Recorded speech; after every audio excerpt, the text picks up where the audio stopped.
अध्याय 7। अब बाम्बी अक्सर अकेली रह जाती थी, लेकिन उसे इस बात का उतना डर नहीं था जितना पहली बार था। उसकी माँ गायब हो जाती थी और फिर चाहे वो उसे कितना भी बुलाए वो नहीं आती थी।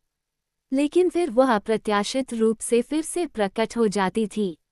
एक शाम बहुत अकेलापन महसूस करते हुए वह एक बार फिर रास्तों पर भटक गया। उसे गोबो और फालिन एक बार भी नहीं मिले थे। आसमान पहले ही हल्का धूसर हो चुका था और अंधेरा होने लगा था, जिससे पेड़ों की चोटियां झाड़ियों और झाड़ियों के ऊपर से दिखाई दे रही थीं। झाड़ियों में कुछ सरसराहट हुई, कुछ पत्तियों के बीच से अपना रास्ता बनाता हुआ आया और फिर उसकी मां प्रकट हुई। उसके ठीक पीछे एक और हिरण ने अपना रास्ता बनाया। बाम्बी को नहीं पता था कि यह कौन था, आंटी एना या उसके पिता या कोई और। लेकिन बाम्बी की मां ने तुरंत पहचान लिया कि यह कौन था, भले ही वह जिस गति से उसके आगे निकल गई थी। उसने उसकी आवाज की तीक्ष्णता सुनी। वह चीखी और बाम्बी को लगा कि उसने ऐसा केवल मजाक में किया। एक और बार ये पूरे दिन के उजाले में हुआ। बाम्बी घने जंगल में घंटों से चल रहा था और आखिरकार उसने पुकारना शुरू कर दिया। इतना नहीं कि वह डर गया था, बल्कि इसलिए कि वह अब और अकेला नहीं रहना चाहता था और उसे लगा कि वह जल्द ही एक भयानक स्थिति में पहुंच जाएगा। इसलिए उसने अपनी मां को पुकारना शुरू कर दिया। अचानक उनके पिताओं में से एक उनके सामने खड़ा था, उसे गंभीरता से देख रहा था। बाम्बी ने उसे आते हुए नहीं सुना था और वह चौंक गया। ये बड़ा हिरण दूसरों की तुलना में अधिक शक्तिशाली लग रहा था। वह लंबा और अधिक गर्वित था। उसका कोट गहरे गहरे लाल रंग से चमक रहा था, लेकिन उसका चेहरा चांदी ग्रे चमक रहा था और एक शक्तिशाली काले मोतियों वाला मुकुट उसके चंचल कानों के ऊपर फैला हुआ था। तुम किस लिए पुकार रहे हो? बूढ़े हिरन ने गंभीरता से पूछा। बाम्बी बड़े हिरन के सामने भय से कांप उठा और कोई उत्तर देने की हिम्मत नहीं जुटा पाया। तुम्हारी माँ के पास अब तुम्हारे लिए समय नहीं है, बूढ़ा हिरन बोला। बाम्बी इस दबंग आवाज से पूरी तरह डर गया, लेकिन साथ ही उसे इस आवाज के लिए प्रशंसा भी महसूस हुई। क्या तुम कुछ देर के लिए अकेले नहीं रह सकते? तुम्हें खुद पर शर्म आनी चाहिए। बाम्बी यह कहना चाहता था कि वह बिल्कुल अकेला रह सकता है, कि वह अक्सर अकेला रह चुका है, लेकिन उसने कुछ नहीं कहा। उसने वैसा ही किया जैसा उसे बताया गया था और वह बहुत शर्मिंदा हुआ। बूढ़ा हिरन पलटा और उसे छोड़कर चला गया। बाम्बी को नहीं पता था कि हिरन कैसे चला गया, कहाँ गया, ये भी नहीं पता था कि वह जल्दी से चला गया या धीरे से। वह बस चला गया था, ठीक वैसे ही जैसे वह आया था। बाम्बी ने अपने कान तान दिए, लेकिन उसने अपने से दूर जाने वाले किसी भी कदम या किसी भी पत्ते के हिलने की आवाज नहीं सुनी। इससे उसे लगा कि बूढ़ा हिरन अभी भी उसके बहुत करीब होगा और उसने हर तरफ हवा को सूंघ लिया। उसने इससे कुछ नहीं सीखा।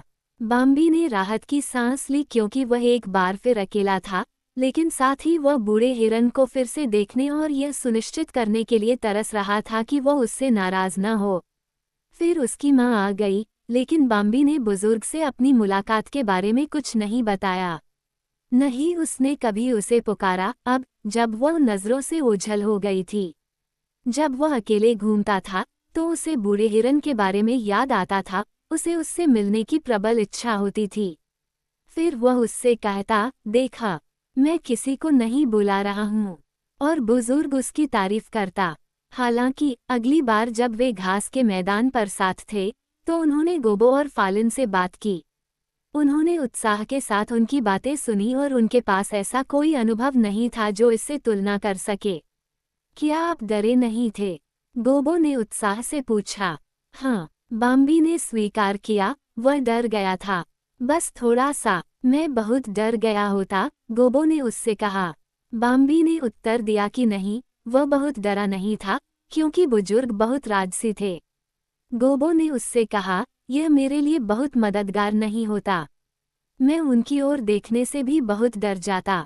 जब मैं डर जाता हूँ तो मेरी आंखों के सामने सब कुछ टिमटिमा जाता है, जिससे मैं कुछ भी नहीं देख पाता और मेरा दिल इतनी जोर से धड़कता है कि मैं सांस नहीं ले पाता। बाम्बी ने उन्हें जो बताया उससे फालिन बहुत सोच में पड़ गई और उसने कुछ नहीं कहा। अगली बार जब वे मिले तो गोबो और फालिन बड़ी तेजी से उसके पास पहुंचे। वे एक बार फिर अकेले थे और बाम्बी भी। हम तुम्हें सदियों से ढूंढ रहे थे, गोबो ने कहा। हाँ, फालिन ने अहमियत के भाव से कहा, क्योंकि अब हम ठीक ठीक जानते हैं कि तुमने किसे देखा था। बाम्बी यह जानने के लिए इतना उत्सुक था कि वो हवा में उछल पड़ा। कौन? फालिन ने प्रसन्नतापूर्वक कहा, ये बूढ़ा राजकुमार था। तुम्हें ये कैसे पता? बाम्बी ने जानना चाहा। हमारी माँ ने हमें बताया, फालिन ने जवाब दिया। बाम्बी हैरान रह गया और उसने उसे दिखाया। क्या तुमने उसे इसके बारे में बताया? उन दोनों ने सिर हिलाया। लेकिन यह एक रहस्य था। बाम्बी ने आपत्ति जताई। गोबो ने जल्दी से खुद को माफ करने की कोशिश की। यह मैं नहीं था, ये फालिन था जिसने ये किया। लेकिन फालिन ने प्रसन्नतापूर्वक कहा, ओह, तो क्या हुआ? रहस्य? मैं जानना चाहता था कि यह कौन था, और अब हम जानते हैं, और यह बहुत अधिक दिलचस्प है। बाम्बी यह सब सुनने के लिए उत्सुक था, और उसकी इच्छा पूरी हो गई। फालिन ने उसे सब कुछ बता दिया। वो पूरे जंगल में सबसे महान हिरन है। वह राजकुमार है। कोई दूसरा सबसे महान नहीं है, कोई भी उसके पास नहीं आता। कोई नहीं जानता कि वो कितने साल का है। कोई नहीं जानता कि वो कहाँ रहता है। कोई नहीं जानता कि उसके रिश्तेदार कौन हैं। बहुत कम लोगों ने उसे कभी देखा भी है। कभी कभी यह अफवाह फैलती है कि वो मर चुका है क्योंकि उसे लंबे समय से नहीं देखा गया है। फिर कोई उसे देख लेता है और फिर सभी को पता चल जाता है कि वह अभी भी जीवित है। किसी ने कभी उससे ये पूछने की हिम्मत नहीं की कि वह कहाँ रहा है। वो किसी से बात नहीं करता और कोई भी उससे बात करने की हिम्मत नहीं करता। वो उन रास्तों से जाता है जहाँ कोई और कभी नहीं जाता। वो जंगल के हर हिस्से को जानता है, यहाँ तक कि सबसे दूर के कोने को भी। और उसके लिए कुछ भी खतरा नहीं है। दूसरे राजकुमार एक दूसरे से झगड़ सकते हैं, कभी कभी परीक्षण के तौर पर या मजाक में, लेकिन कभी कभी वे गंभीरता से लड़ते हैं। उसे किसी से लड़े हुए कई साल हो गए हैं, और अब कोई भी जीवित नहीं है जिसने बहुत समय पहले उसके साथ लड़ाई की हो। वह महान राजकुमार है। बाम्बी ने गोबो और फालिन को अपनी माँ के साथ उसके रहस्य के बारे में लापरवाही से बात करने के लिए माफ कर दिया। वह अब इस बात से काफी संतुष्ट भी था, क्योंकि आखिरकार ये वही था जिसने इन सभी महत्वपूर्ण चीजों का अनुभव किया था। फिर भी वो खुश था कि गोबो और फालिन को सब कुछ ठीक से नहीं पता था कि महान राजकुमार ने कहा था, क्या तुम थोड़ी देर के लिए अकेले नहीं रह सकते? कि वे नहीं जानते थे कि उसने कहा था, तुम्हें खुद पर शर्म आनी चाहिए। बाम्बी अब खुश था कि उसने इन चेतावनियों के बारे में चुप रहा। फालिन ने बाकी सब चीजों की तरह ही इसके बारे में सब कुछ बता दिया होता, और फिर पूरा जंगल इसके बारे में गपशप कर रहा होता। उस रात जब चांद उग रहा था, बाम्बी की माँ फिर से वापस आई। वह अचानक घास के मैदान के किनारे एक बड़े ओक के नीचे खड़ी थी और बाम्बी को इधर उधर देख रही थी। उसने उसे तुरंत देखा और उसके पास भागा। उस रात बाम्बी को एक और नया अनुभव हुआ। उसकी माँ थकी हुई और भूखी थी। वो हमेशा की तरह ज्यादा नहीं घूमी, लेकिन घास के मैदान में ही संतुष्ट हो गई जहाँ बाम्बी भी आमतौर पर अपना भोजन करता था। वहाँ साथ साथ उन्होंने झाड़ियों को चबाया, और ऐसा करते हुए उस उल्लेखनीय सुखद तरीके से वे जंगल में और भी गहरे चले गए। हरियाली के बीच से एक तेज आवाज आई। इससे पहले कि बाम्बी को कुछ पता चले कि क्या हो रहा है, उसकी माँ जोर से चिल्लाने लगी, ठीक वैसे ही जैसे वह तब चिल्लाती थी जब वह बहुत चौंक जाती थी या भ्रमित हो जाती थी। आह! वह चिल्लाई, दूर कूद गई, फिर रुकी और चिल्लाई, आह बाओ। तभी बाम्बी ने शोर के बीच से कुछ विशाल आकृतियां आती देखीं। वे काफी करीब आ गई थीं। वे बाम्बी और उसकी माँ की तरह दिखते थे, आंटी एना और उनकी प्रजाति के किसी भी अन्य व्यक्ति की तरह, लेकिन वे बहुत बड़े थे। वे इतने बड़े और शक्तिशाली हो गए थे कि आप उन्हें देखने के लिए मजबूर हो जाते थे। अपनी माँ की तरह बाम्बी चिल्लाने लगा, आओ बाओ बाओ। उसे शायद ही पता था कि वह चिल्ला रहा था, वह खुद को रोक नहीं सका। आकृतियों की पंक्ति धीरे धीरे आगे बढ़ी, एक के बाद एक 3 या 4 विशाल आकृतियां। सबसे आखिर में एक आया जो दूसरों से भी बड़ा था। उसके गले में एक जंगली अयाल था और उसके सिर पर एक पूरा पेड़ था। उसे देखकर ही आपकी सांसें थम सी जाती थीं। बाम्बी वहीं खड़ा रहा और जितना हो सके उतनी जोर से चिल्लाया, क्योंकि वह पहले से कहीं ज्यादा डरा हुआ और हैरान महसूस कर रहा था। उसका डर एक खास तरह का था। उसे लगा जैसे वह दयनीय रूप से छोटा हो गया है, और यहाँ तक कि उसकी माँ भी वैसे ही लग रही थी। उसे शर्म आ रही थी, हालांकि उसे पता नहीं था कि क्यों। उसी समय इस डर ने उसे हिला दिया और वह एक बार फिर चिल्लाने लगा, बाओ बाओ। जब वो इस तरह चिल्लाया तो उसे अच्छा महसूस हुआ। आकृतियों की पंक्ति गुजर चुकी थी। अंदर देखने और सुनने के लिए कुछ भी नहीं था। यहाँ तक कि बाम्बी की माँ भी चुप हो गई। केवल बाम्बी ही था जो समय समय पर थोड़ा रोता था। वो अभी भी डरा हुआ था। अब तुम चुप हो सकते हो, उसकी माँ ने कहा। देखो, वे चले गए हैं।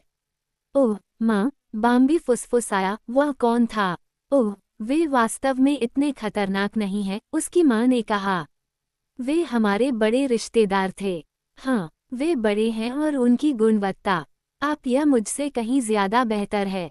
और क्या वे खतरनाक नहीं हैं? बाम्बी ने पूछा। आमतौर पर ऐसा नहीं होता, उसकी माँ ने समझाया। लेकिन वे कहते हैं कि ऐसी कई चीजें हुई हैं। लोग उनके बारे में ये वह कहते हैं, लेकिन मुझे नहीं पता कि इन कहानियों में कोई सच्चाई है या नहीं। उन्होंने मेरे साथ या मेरे जानने वाले किसी भी व्यक्ति के साथ कभी कुछ नहीं किया।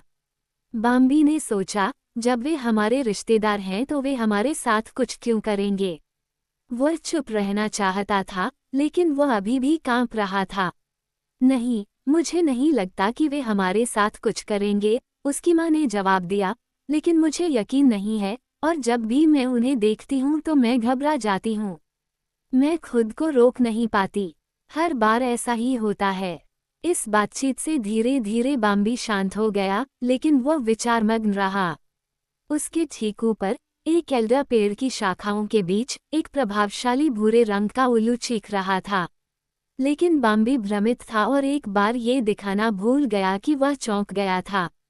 फिर भी उल्लू उसके पास आया और पूछा, क्या मैंने तुम्हें झटका दिया? बेशक, बाम्बी ने जवाब दिया। तुम हमेशा मुझे चौंका देते हो। उल्लू ने एक शांत हंसी दी, वह संतुष्ट था। मुझे उम्मीद है कि आप इसके लिए मुझे दोष नहीं देंगे, उसने कहा। यह मेरे काम करने का तरीका है। उसने अपने पंखों को तब तक फुलाया जब तक वह एक गेंद की तरह नहीं दिखने लगा, अपनी चोंच को अपने नर्म, कोमल पंखों में धंसा दिया और एक बहुत ही अच्छा, गंभीर भाव बना लिया। उसके लिए इतना ही काफी था। बाम्बी ने उसके सामने अपना दिल खोल दिया। क्या तुम जानते हो, उसने अपनी उम्र से ज्यादा बड़े अंदाज में कहा, मुझे अभी एक ऐसा झटका लगा है जो तुमने मुझे दिया उससे कहीं ज्यादा बड़ा था। क्या? उल्लू ने पूछा। अब वह अपने आप से संतुष्ट नहीं था। बाम्बी ने उसे अपने विशाल रिश्तेदारों से हुई मुलाकात के बारे में बताया। मुझे अपने रिश्तेदारों के बारे में मत बताओ, उल्लू ने कहा। मेरे भी रिश्तेदार हैं, तुम्हें पता है। लेकिन मुझे दिन में कहीं भी अपने आसपास देखना है और वे सब मेरे चारों ओर हैं। नहीं, रिश्तेदारों का होना कोई खास मतलब नहीं है। अगर वे तुमसे बड़े हैं तो वे किसी काम के नहीं हैं, और अगर वे छोटे हैं तो वे और भी बेकार हैं। अगर वे तुमसे बड़े हैं तो तुम उन्हें बर्दाश्त नहीं कर सकते क्योंकि वे बहुत घमंडी हैं, और अगर वे छोटे हैं तो वे तुम्हें बर्दाश्त नहीं कर सकते क्योंकि वे सोचते हैं कि तुम घमंडी हो। नहीं, मैं इसके बारे में कुछ भी नहीं जानना चाहता। लेकिन मैं अपने रिश्तेदारों को भी नहीं जानता, बाम्बी ने शर्मीलेपन से कहा और चाहा कि वह जानता। मैंने उनके बारे में कभी कुछ नहीं सुना था और आज पहली बार मैंने उन्हें देखा। तुम उन लोगों की चिंता मत करो, उल्लू ने उसे सलाह दी। बस मेरी बात पर यकीन करो, उसने अर्थपूर्ण तरीके से अपनी आंखें घुमाते हुए कहा। मेरी बात पर यकीन करो, यही सबसे अच्छी बात है। रिश्तेदार कभी भी दोस्तों से अच्छे नहीं होते। हम दोनों को देखो, हम रिश्तेदार नहीं हैं लेकिन हम अच्छे दोस्त हैं, है न? और यह बहुत अच्छा भी है। बाम्बी कुछ और कहने ही वाला था, लेकिन उल्लू बोलता रहा। मुझे ऐसी चीजों का थोड़ा अनुभव है। तुम अभी भी थोड़े छोटे हो। मेरी बात मानो, मैं इन चीज़ों के बारे में बेहतर जानता हूँ, और वैसे भी मुझे नहीं लगता कि मुझे तुम्हारे पारिवारिक मामलों में क्यों पढ़ना चाहिए। उसने अपनी आंखें घुमाईं और उन्हें इस तरह से घुमाया कि ऐसा लगा कि वह बहुत विचारशील है, और ऐसे भाव के साथ बैठा जो इतना गंभीर और सार्थक लग रहा था कि बाम्बी विनम्र हो गई और कुछ नहीं बोली।